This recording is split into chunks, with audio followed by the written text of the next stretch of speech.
I'm at Black Hat 2016. I have beside me Karl Sigler, Threat Intelligence Manager at Trustwave Spider-Bobs, and we are talking ransomware today. Karl, how are you? Doing great, doing great.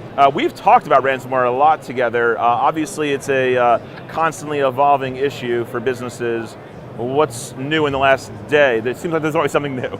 They're constantly evolving. So we're seeing ransomware families now that are sort of forcing the issue and not just popping up, please pay us Bitcoins. So we've seen ransomware families that start deleting files from your hard drive to really sort of force that urgency and get people to pay up. Yeah. So let's talk about, what are businesses, how are they reacting to this? Are they improving some of their defense strategies?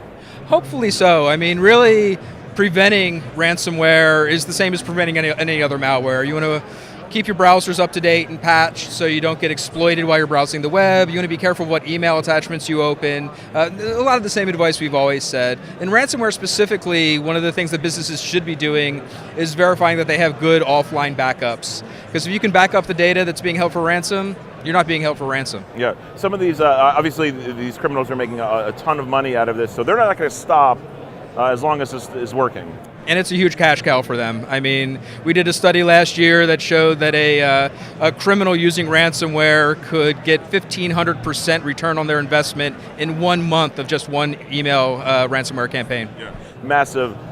Any particular businesses that should be more concerned about this threat?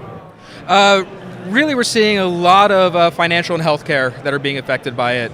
A hospital that gets infected with ransomware is in really serious trouble, and generally, we've seen cases where they've actually paid out the ransom.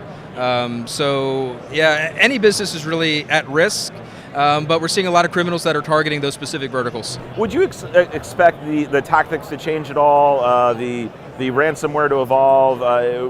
Like, if you could look into the crystal ball, what is ransomware going to look like in 6 months to a year from now?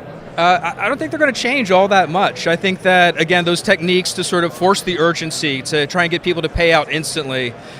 Before, you could actually take a day or two to check your backups and see if you had things backed up.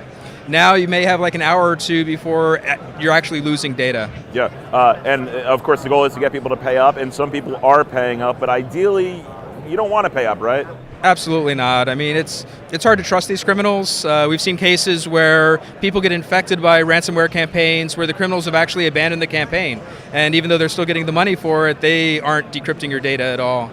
So it's a very hard spot to be in. So hopefully if you can do some preventative things ahead of time, again, good backups, patch software, security awareness training, you want to avoid getting into that place to begin with. Yeah, well, certainly no one is off limits, and Karl, thank you for joining us for that conversation. My pleasure. Thanks everyone for joining us, we'll see you again soon.